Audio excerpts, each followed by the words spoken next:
তো হ্যালো বন্ধুরা, আপনারা তো বুঝে গিয়েছেন আগের টাইটেল থেকে যে আমরা কোথায় এখন ঘুরতে যেতে চলেছি, তাই আপনারা দেখতে থাকুন। आइए देखते हैं बैठचंद मजा आएगा। তো ফাইনালি গাছ আমরা এখন কোন রকম রসকা জাম থেকে বের হয়ে চলে এসেছি। তো আমরা এখন আমাদের মেন রোডে আছি। আমরা মেন রোডে আমরা গাড়ি স্পিডে চালাই না, मगर क्यों? কারণ শুধু একটাই কারণ, আমাদের মেন রোডটা খারাপ। তো গাইজ আমরা এখন জালসা ডুবো হয়ে গেছি। তো আমরা জালসাতে কি করবো, তো চলো তোমাদেরকে সব আমরা দেখাবো, চলো।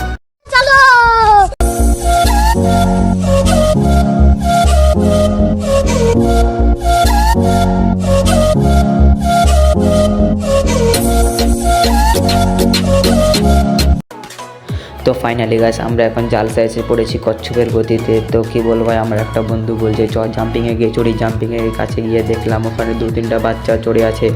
তো ওদের কথা কি বলবো ভাই, আমরা তো নিজেই বাচ্চা।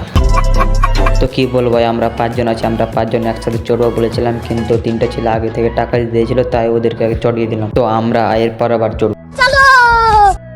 তো কী করবো ভাই, আমরা এত কষ্ট পরে এতক্ষণে চড়তে পেয়েছি। তো কি বলবো ভাই, এদের কথা, এরা যেখানে যায় ওখানে মারামারি লাগিয়ে দেয়, কারোর সাথে না, আবার নিজেই। তো কি বলবো ভাই, এদের কথা, এরা যেখানে যায় সেখানে মারামারি লাগিয়ে দেয়। আর আমি এদের ভিডিও বানাতে যাচ্ছিলাম, তখন আমার মোবাইলটা কীভাবে ফেললো। তো এরা এত এনজয় করছে ভাই, তো আপনারা দেখুন এরা কীভাবে এনজয় করে, আপনারা দেখতে থাকুন।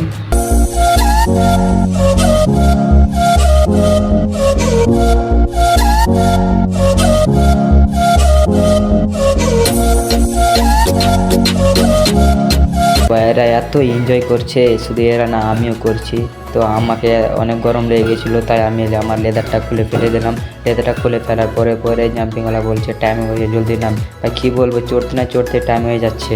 তো ফাইনালি গাছ আমরা এখন নেমে পড়েছি। নামার পরে আমার বন্ধুরা এখানে ঝগড়া লাগিয়ে দিয়েছিল, তুই আমাকে জাম্পিংয়ে কেন মারছিলি। তাই আমি ওদেরকে বললাম তোরা কিছু বলিস না, এখানে আমার এক পোজ দিয়ে দে। তারপরে আমরা জালসার মাহফিলে গিয়ে দেখলাম জালসার মাহফিলে কোনো লোক নেই, 2-3টা লোক শুধু বসে আছে ভাই। আর বাজারে এত লোক ভাই, ভিড়ে যাওয়া যাচ্ছে না, কি বলবো তোমাদেরকে। তার জন্য মুনিরের দোকান বন্ধ করে দিয়েছে, তাও কিন্তু লোক মানে না। তো আজকের ভ্লগ এখান থেকে শেষ করছি। তো তোমরা সবাই ভালো থেকো, দেখা হচ্ছে পরের ভ্লগে। তো তোমরা সবাই like, comment, share, subscribe, follow করে দাও।